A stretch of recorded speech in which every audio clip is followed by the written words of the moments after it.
Bismillahirrahmanirrahim. Alhamdulillahi rabbil alamin, hamdal hamidin, hamdal mustaghfirin, hamdan yuwafi ni'amahu wa yukafi'u mazidahu. Ya Rabbana lakal hamdu kama yanbaghi li jalali wajhikal karimi wa azimi sultanik. Ashhadu an la ilaha illallah wa ashhadu anna Muhammadan abduhu wa rasuluhu la nabiyya wa la rasula ba'dahu. Fallahumma salli wa sallim wa barik wa an'im ala sayyidina Muhammadin wa ala alihi wa sahbihi ajma'in. Alim ulama, cerdik pandai, tokoh masyarakat, besar tak disebut gelar, kecil tak dihimbau nama, umumnya hadirin hadirat, tamu-tamu Allah, sidang jamaah salat isya yang dimuliakan oleh Allah Subhanahu wa ta'ala. Alhamdulillahi rabbil alamin.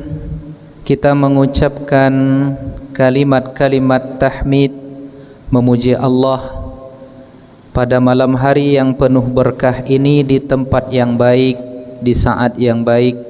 Allah kumpulkan kita dalam barisan salat berjamaah, berdiri, ruku' dan sujud di hadapan Allah. Mudah-mudahan apa yang kita lakukan ini menjadikan pemberat timbangan kebaikan kita di akhirat kelak. Amin ya rabbal alamin.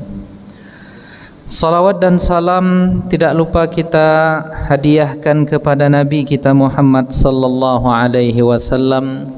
Allahumma salli wa sallim ala sayyidina Muhammadin wa ala alihi wa sahbihi ajma'in.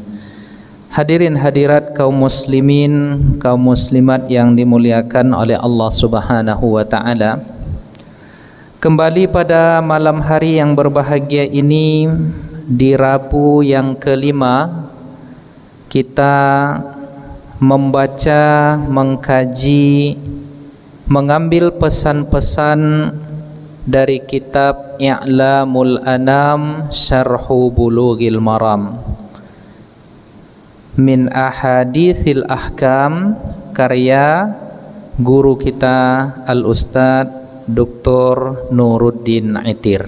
Sebuah kitab yang mengulas, yang menguraikan dan menjelaskan hadis-hadis hukum dari kitab Bulughul Maram karya Al-Imam Ibnu Hajar Al-Asqalani. Pada kesempatan yang baik ini kita mengambil dua hadis yang akan kita uraikan. Qala al-musannifu rahimahullah, pengarang kitab berkata, wa nafa'anallahu bi'ulumihi fid dunya wal akhirah. Semoga ilmu beliau bermanfaat untuk kita dunia dan di akhirat. Pada nomor hadis yang ke-1548, wa an Anasin wa an Salmana radhiyallahu anhu, bersumber dari sahabat Nabi. Rawi yang pertamanya yang melihat atau yang mendengar hadis ini adalah sahabat Nabi yang bernama Salman Al-Farisi radhiyallahu anhu, semoga Allah ridha terhadapnya. Salman berkata, qala Rasulullah sallallahu alaihi wasallam, Nabi Muhammad sallallahu alaihi wasallam bersabda.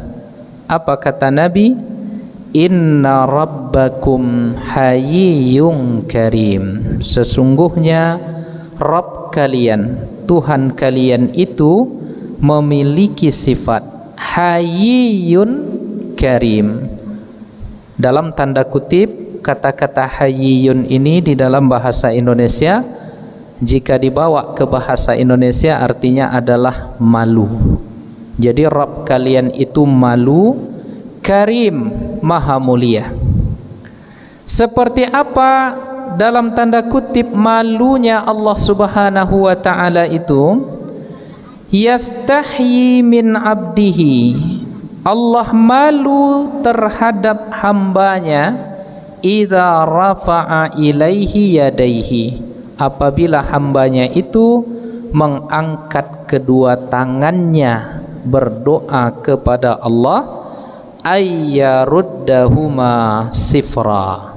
Allah malu untuk jangan sampai doa yang diucapkan oleh hambanya tadi dalam rangka meminta kepada Allah, ia mengangkat kedua tangannya, Allah malu jika kedua tangan itu menengadah kepada Allah tetapi hasilnya kosong. Jadi kembalinya tangan itu dalam berdoa, setelah berdoa kita usap wajah kita, jika kosong harapannya tidak dikabulkan oleh Allah, maka dalam tanda kutip Allah sangat malu.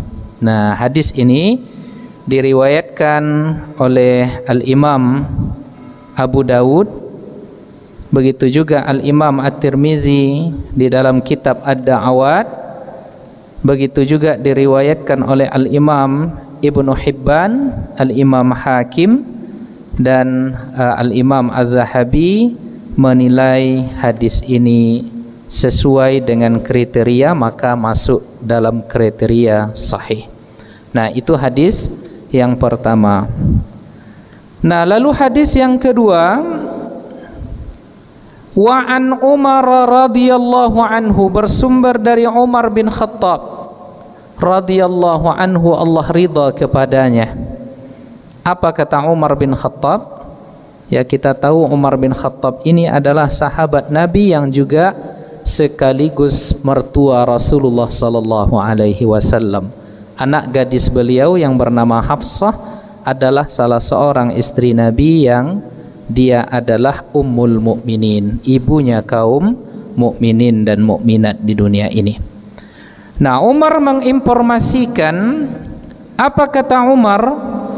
Kana Rasulullah sallallahu alaihi wasallam, adalah kebiasaan Rasulullah sallallahu alaihi wasallam itu, idza madda yadaihi fid du'a, apabila dia bentangkan tangannya, ia angkat tangannya dalam berdoa, lam yaruddahuma, tidak mengembalikan tangannya itu dari dia angkat tersebut, hatta yamsaha bihima wajhah, sampai dia mengusap dengan kedua tangannya itu wajahnya.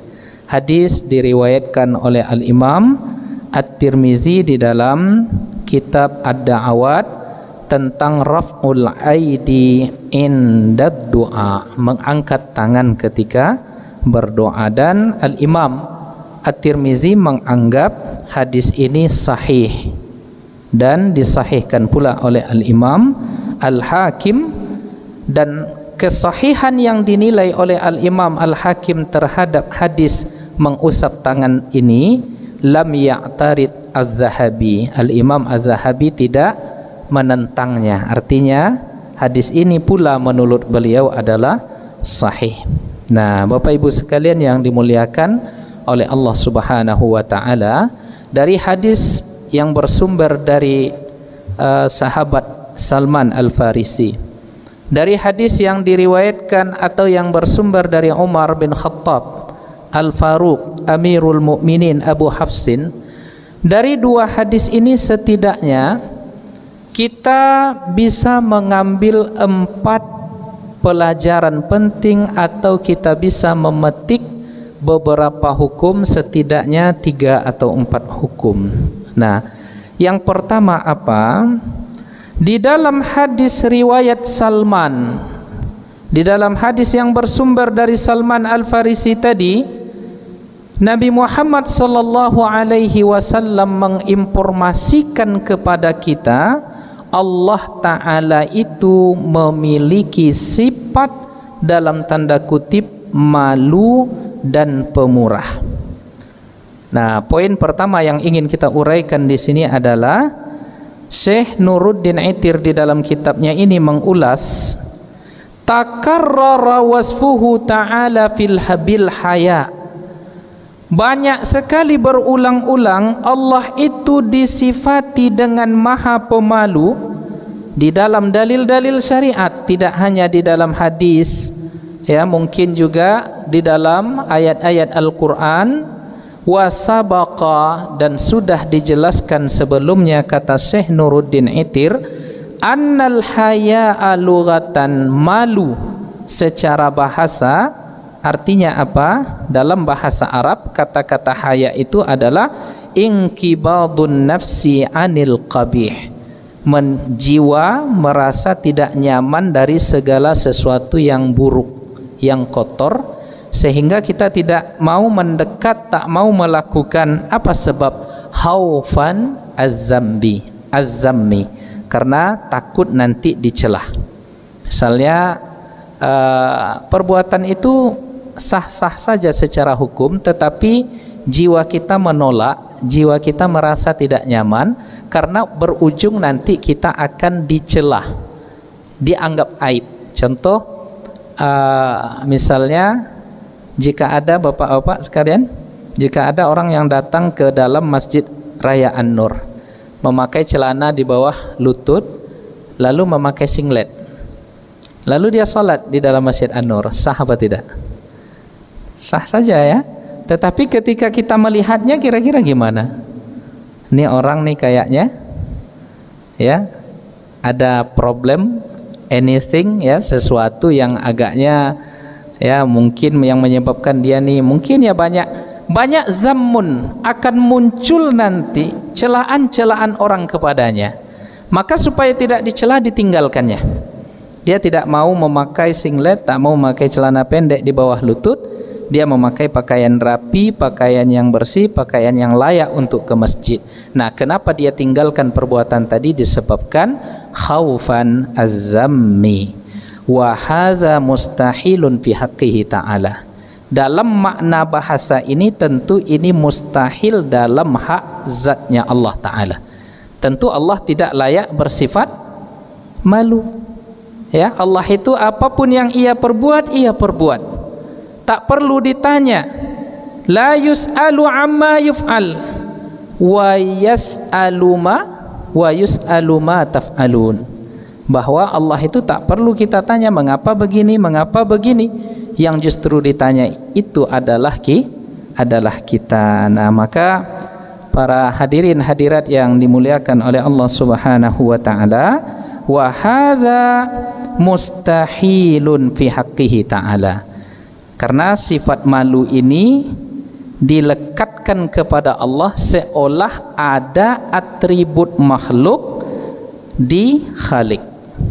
Ya, bisa dipahami para hadirin hadirat sekalian, seolah dari bahasa haya tadi Allah Maha Pemalu, seolah ada atribut makhluk di zat Khalik, di pencipta kita. Nah, bagaimana memahaminya ini? Sama dengan ketika dibahasakan Allah itu tertawa, Allah itu turun di sepertiga malam, Allah itu memiliki tangan, dan seluruh ayat-ayat hadis-hadis Nabi yang bercerita seolah ada atribut makhluk di Khalik kita, pencipta kita Allah Subhanahu wa taala.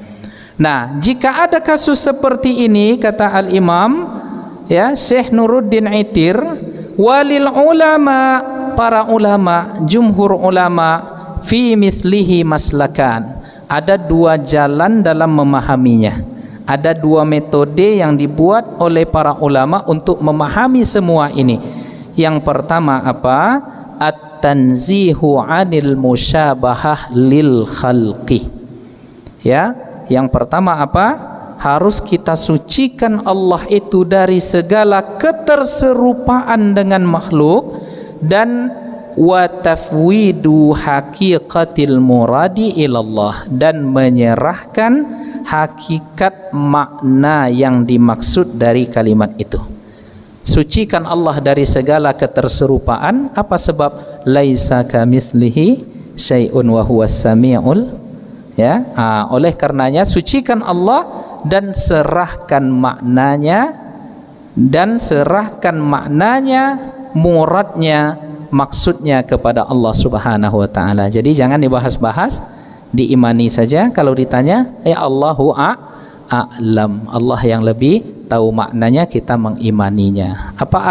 Apa maknanya Allah itu turun di sepertiga malam? Allah yang tahu. Jadi jangan pula kita cari tahu yang berujung nanti kepada musibah penyerupaan Allah seolah sama dengan makhluk. Nah, ini mustahil. Nah, ini metode pertama. Atau metode kedua, ditakwilkan. Artinya ditakwil itu adalah ditafsirkan. Sederhananya, kata-kata al-haya itu, kata-kata malu itu ditafsirkan, ditakwilkan bitarki. Dengan al-haya itu maksudnya adalah meninggalkan. Artinya apa? Allah Ta'ala yatruku ma la yaliku bikaramih. Allah Ta'ala itu meninggalkan segala sesuatu yang tak layak dengan segala kemuliaannya. Jadi maksud Allah Maha Pemalu itu, Allah meninggalkan segala sesuatu yang tidak layak dalam segala kemuliaannya. Nah, dalam konteks berdoa tadi, Allah tidak, ya, Allah meninggalkan segala yang tidak layak tadi. Apa yang tidak layak dalam kemuliaan Allah? Ijabatud da'i lima da'a bihi, yaitu tidak mengabulkan doa orang yang berdoa. Itu tidak layak dalam kemuliaan Allah Subhanahu wa taala. Jadi makna sesungguhnya Allah Maha Pemalu itu artinya Allah itu meninggalkan segala sesuatu yang tidak layak dalam kemuliaannya. Apa dia? Yaitu tidak mengabulkan doa orang yang berdoa. Maka maksudnya adalah Allah dengan segala sifat keagungannya pasti akan mengabulkan doa orang-orang yang berdoa kepadanya. Maka dari hadis ini kita mengambil pesan-pesan keimanan, pesan-pesan akidah yang disampaikan oleh Rasulullah sallallahu alaihi wasallam, yang diuraikan oleh Syekh Nuruddin Itir, bahwa jika kita bertemu nanti ayat-ayat sifat yang seolah ada atribut-atribut makhluk yang melekat di Allah Subhanahu wa taala, maka dua saja caranya. Yang pertama, kembalikan maknanya kepada Allah, tak perlu dibahas. Atau yang kedua, ditafsirkan, ditakwilkan dengan kelayakan bahasa sesuai dengan qarinah-qarinah yang ada. Nah, Bapak Ibu sekalian yang dimuliakan oleh Allah Subhanahu wa taala, itu pesan pertama.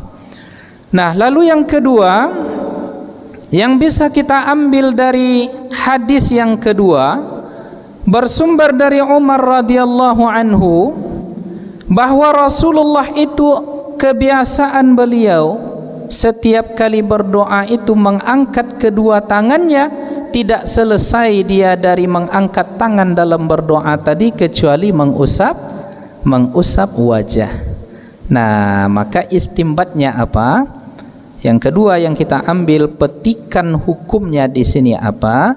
Dari hadis ini tersimpullah atau disimpulkan hukum istihbab, sunnahnya mashul wajhi bil yadaini akhirat doa. Di akhir berdoa, setelah kita selesai berdoa itu, sunnah hukumnya mengusap wajah dengan kedua tangan kita. Wal ahadis fi hadza katsiratun. Hadis-hadis tentang ini banyak. Nah, ini juga menjadi jawaban, ya, kepada saudara-saudara kita yang mungkin cenderung ke pendapat yang mengatakan setelah berdoa itu tidak perlu mengusap wajah, ya. Bahkan ada yang mungkin berani mengatakan mengusap wajah itu bid'ah. Nah, mungkin ada yang berani mengatakan demikian. Maka kita jawab dengan hadis ini, nah, la yanzilu majmu'uha 'anil hasan. Ketika seluruh riwayat-riwayat hadis yang menjelaskan bahwa Nabi mengusap wajahnya seusai berdoa itu kata Syekh Nuruddin Itir tidak turun secara keseluruhan riwayat-riwayat itu dari predikat hasan. Jadi hadis yang paling tinggi sahih, kemudian di bawahnya hasan, kemudian di bawahnya dhaif. Maka tidak turun dari predikat hasan, berarti hasanlah, ya, baiklah hadis-hadis ini. Nah, bahkan beliau setelah diteliti, kata beliau, tablu darajatus sihah, ya, sampai hadis-hadis ini bisa dikategorikan naik menjadi hadis sahih. Nah, jadi Bapak Ibu sekalian yang dimuliakan oleh Allah, bagi kita yang sudah mengamalkan kebiasaan, ya, berdoa lalu mengusap wajah seusai berdoa itu, maka hadis-hadisnya hasan bahkan sampai ke derajat sahih. Ma'a annal mas'alah fi fadailil a'mal, masalah ini tak perlu berkeras-keras kita, karena ini hanya dalam persoalan fadilah amal. Kita tengok ada beberapa kelompok yang ternyata, ya, menganggap persoalan ini hitam putih. Tidak, ini hanya persoalan fadilah amal. Bagi yang mau mengamalkan silahkan, jika tidak tak masalah, tetapi kita berdiri di atas dalil. Walaisa hunaka ma yu'ariduha, tidak ada hadis yang mengkonter, melarang, atau tidak ada riwayat yang menentang riwayat yang sudah kita sebutkan ini. Maka fasabatal istihbab, maka tetaplah hukumnya sunnah. Maka mengusap wajah hukumnya sunnah. Nah, lalu apa hikmahnya? Apa hikmahnya? Di sini Syekh Nuruddin Itir, Syekhuna, itu mengatakan anna doa, karena sesungguhnya doa itu yastanzilur rahmata minallahi ta'ala. Berdoa itu, para hadirin hadirat yang dimuliakan oleh Allah, itu saat itu kita sedang meminta turunnya rahmat kepada kita. Nah, turunnya rahmat. Nah, kenapa disimpulkan berdoa itu kita sedang meminta turunnya rahmat? Karena di dalam riwayat Imam Al-Hakim, ya, dan Imam Al-Hakim menganggap sahih ini hadis ini, namun Al-Imam At-Tirmizi mengkritik satu rawi dari jalur sanad Imam Al-Hakim ini, mendhaifkannya.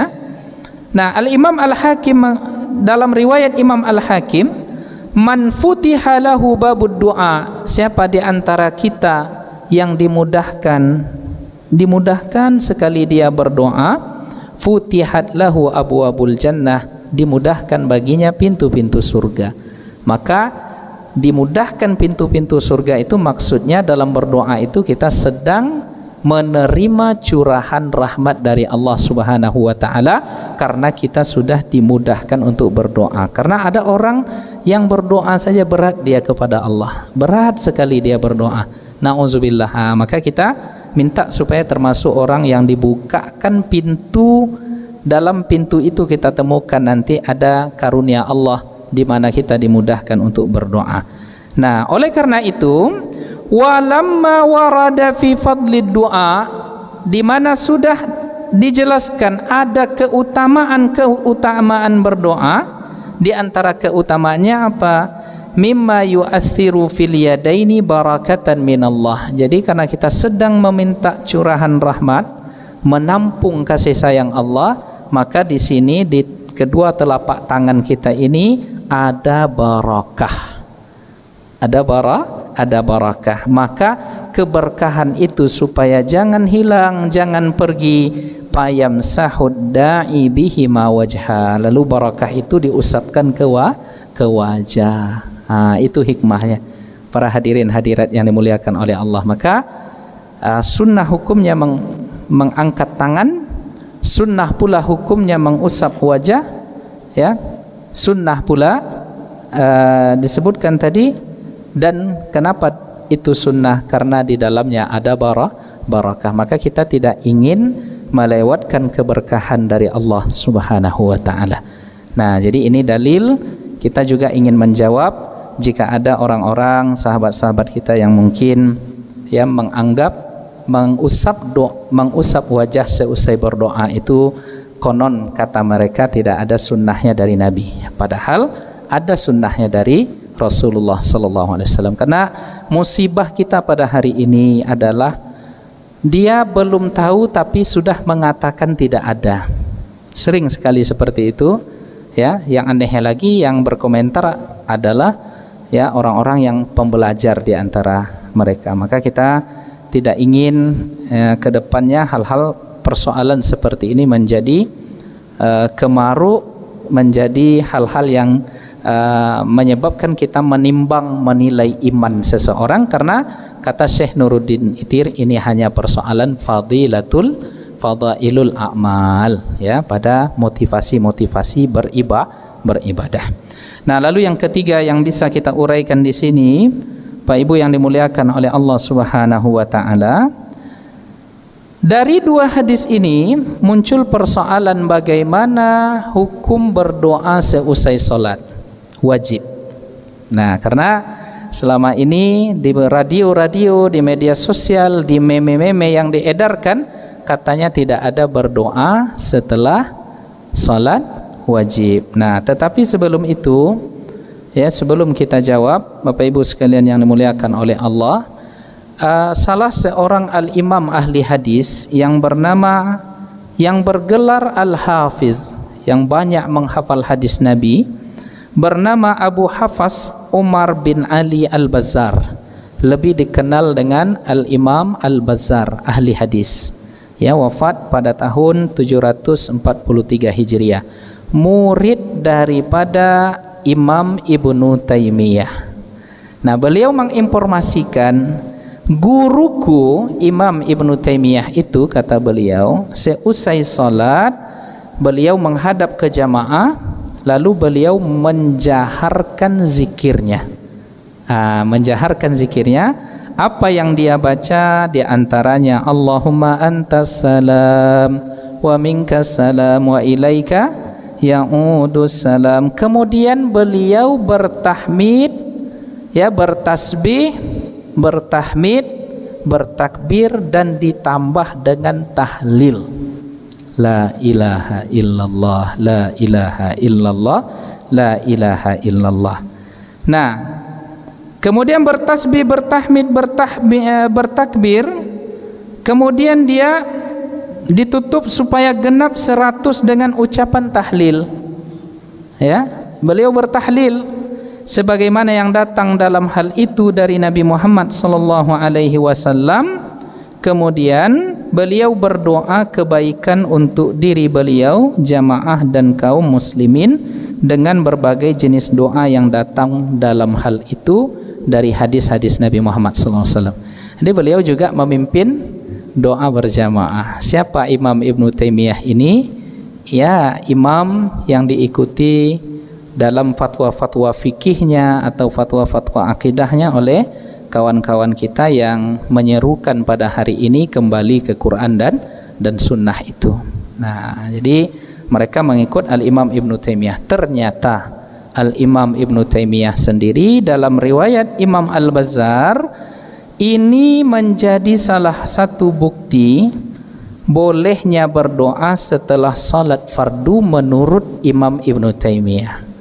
Nah, lalu jika dikatakan kepada kita itu kan perkataan perbuatan ulama tidak menjadi dalil, betul bahwa Imam Ibnu Taimiyah tidak bisa menjadi dalil, tetapi setidaknya ini menginformasikan kepada kita bahwa Imam Ibnu Taimiyah memahami bahwa apa?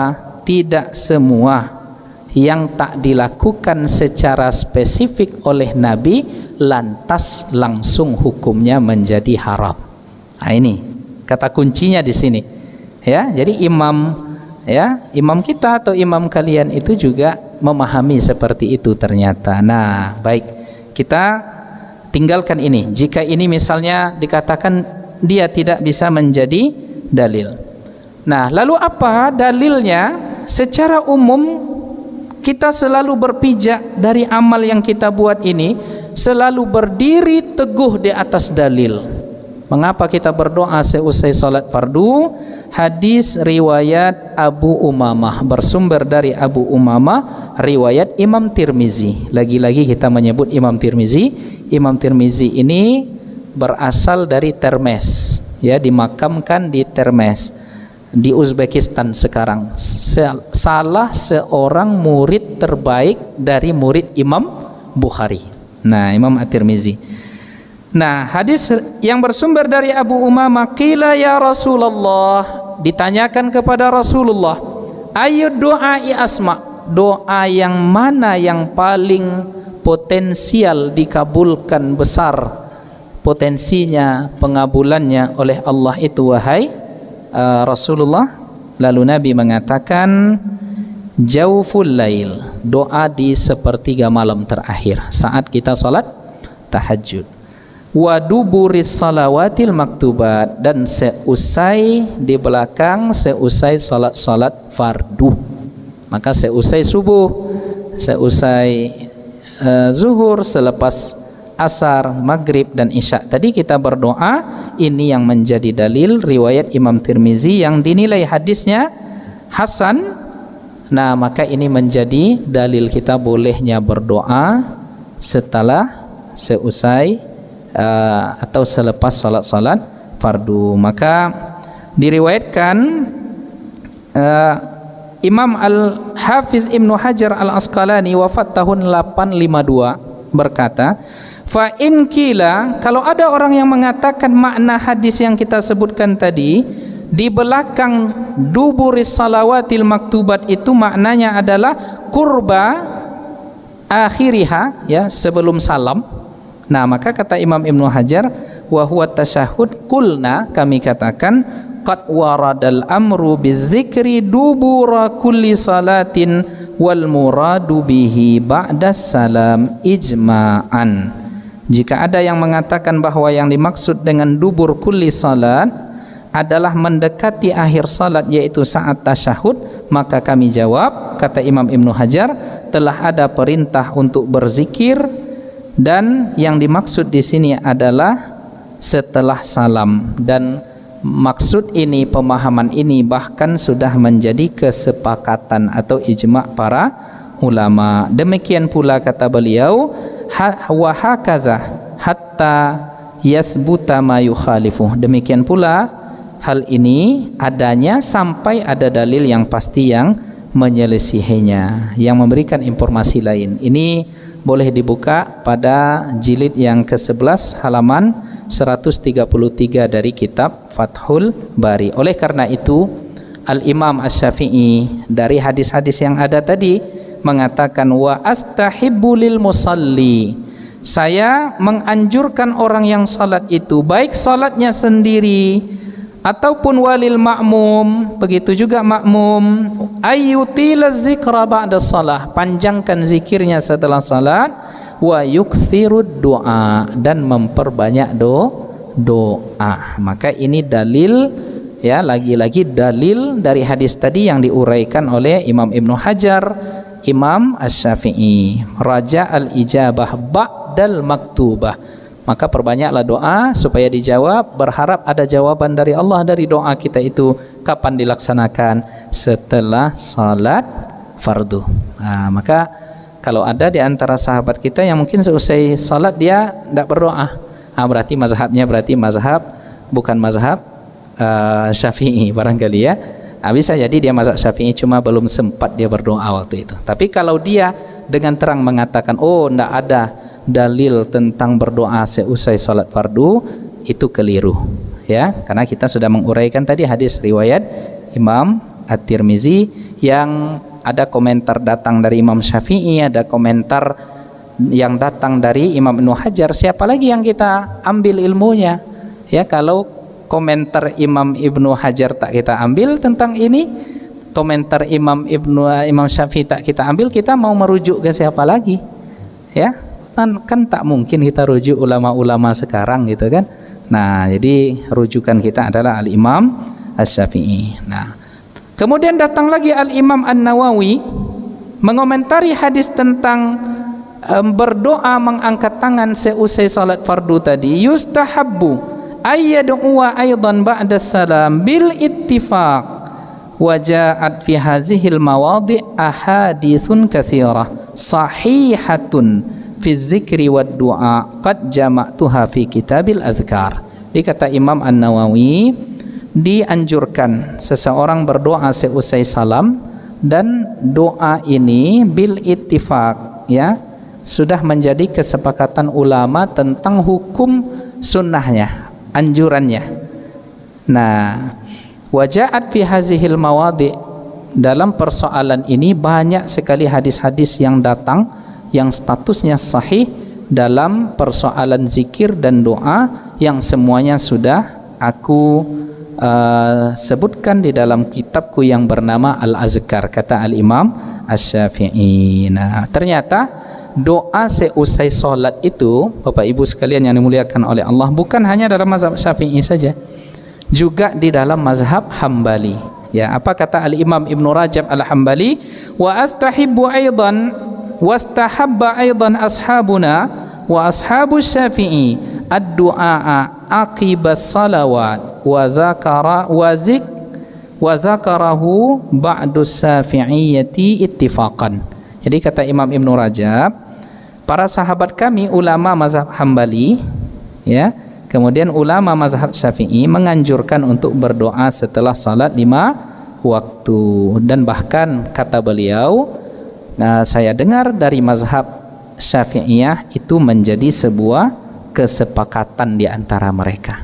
Nah, jadi banyak sekali dalil-dalil yang diuraikan dalam persoalan ini. Inilah simpulan dari dua hadis yang kita sebutkan tadi, simpulan yang ketiga tentang adanya dalil dan bagaimana analisis ulama terhadap dalil tentang berdoa seusai salat-salat fardu. Lalu yang terakhir, Bapak Ibu sekalian yang dimuliakan oleh Allah, karena banyak sekali di radio, di televisi, ya, ustadz-ustadz yang barangkali tidak sepakat dengan amalan-amalan kita ini sampai jatuh membid'ahkan amalan-amalan kita, maka dari dua hadis tadi ada kesimpulan hukum terakhir yang bisa kita uraikan, apa? Tentang doa dan zikir secara jahar. Ya, jahar itu kita keraskan. Nah, bersumber dari Ibnu Abbas, ya, riwayat Bukhari dan Muslim. Riwayat Bukhari dan Muslim bersumber dari Ibnu Abbas, Abdullah bin Abbas radhiyallahu anhu maqala, ia berkata, anna raf'as sauti bizikri hina yansarifun nasu minal maktubati kana ala ahdin Nabi sallallahu alaihi wasallam. Jadi menjaharkan zikir seusai salat-salat fardu itu, ya, itu sudah ada di masa Rasulullah. Sudah ada di masa Rasulullah, tak ditentang oleh Rasulullah, artinya ini menjadi sebuah kebolehan. Nah, lalu ada yang membantah. Banyak kok hadis sahih yang justru menganjurkan zikir secara sir, secara lirih, secara tidak keras.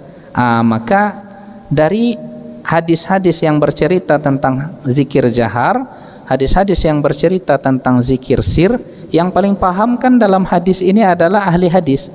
Maka kita serahkan kepada ahlinya. Siapa dia? Al-Imam An-Nawawi. Apa kata Al-Imam An-Nawawi? Waqad jama'an Nawawi.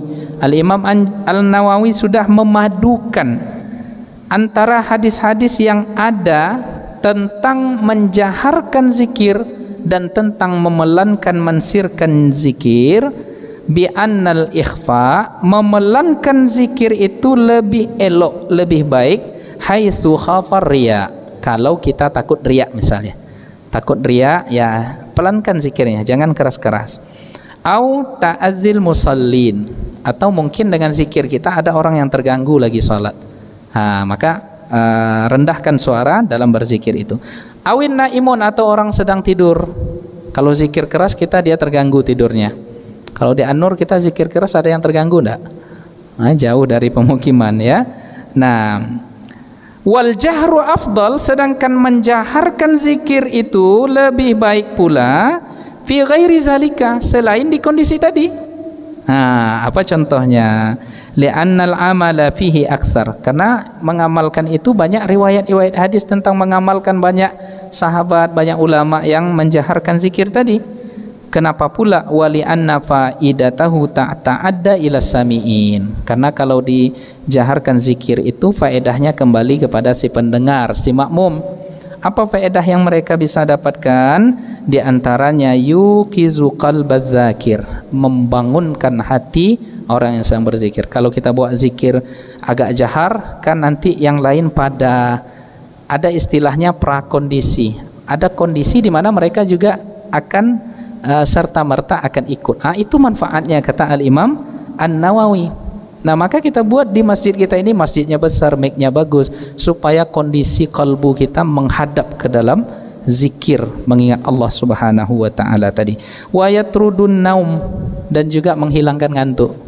Ya, kalau dikeraskan dikit, la ilaha illallah, atau bangun yang ngantuk-ngantuk tadi kan. Jadi ada hikmah ternyata. Nah, wa yazidu fin nasyad, menambah kesegaran. Jadi kalau zikirnya agak segar suasananya dikit, agak keras suara kita, kan menyegarkan suasana, nikmat akhirnya zikir itu. Inilah sesungguhnya. Jadi betapa objektifnya ulama kita itu memandang persoalan. Kok tiba-tiba pada hari ini ada orang yang tidak bisa objektif itu, menyalahkan orang, merendahkan orang, ya, menganggap tidak ada dalil, menyuruh kita kembali ke Quran dan Sunnah. Bagaimana kita kembali ke Al-Quran dan Sunnah? Toh kita sudah di sana selama ini dalam dalil-dalil amaliyah kita, ya.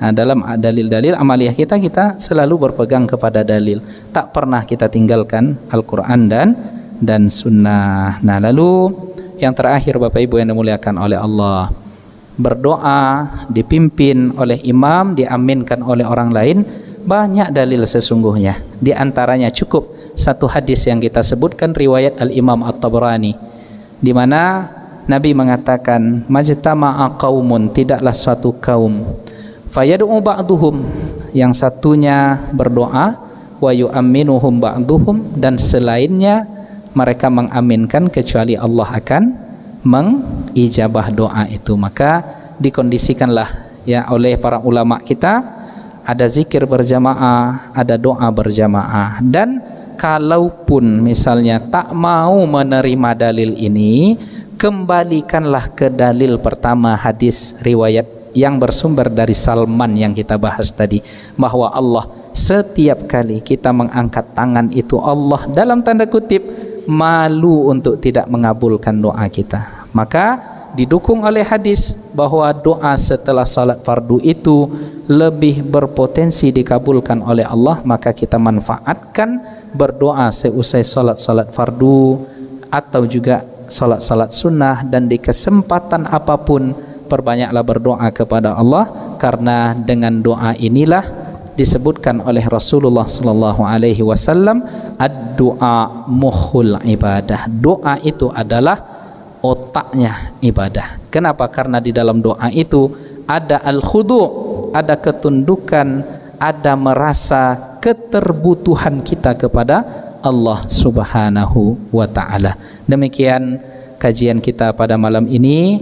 Semoga dalil-dalil, uraian-uraian yang singkat ini ibarat setitik, mudah-mudahan bisa menjadi lautan. Amin, amin ya rabbal alamin. Semoga pula bisa menjadi ilmu dan membawa kepada amal. Jadi kita tidak ingin berdebat di hadapan dalil-dalil ini, karena yang kita inginkan sesungguhnya adalah bagaimana kita tunduk di hadapan dalil dan pemahaman ini, kita ujung-ujungnya bisa beramal dengan baik. Wabillahi taufik wal hidayah. Subhanakallahumma wa bihamdika asyhadu an la ilaha illa anta astaghfiruka wa atubu ilaik. Banyak maaf atas segala kehilafan dan kesalahan kami. Assalamualaikum warahmatullahi wabarakatuh.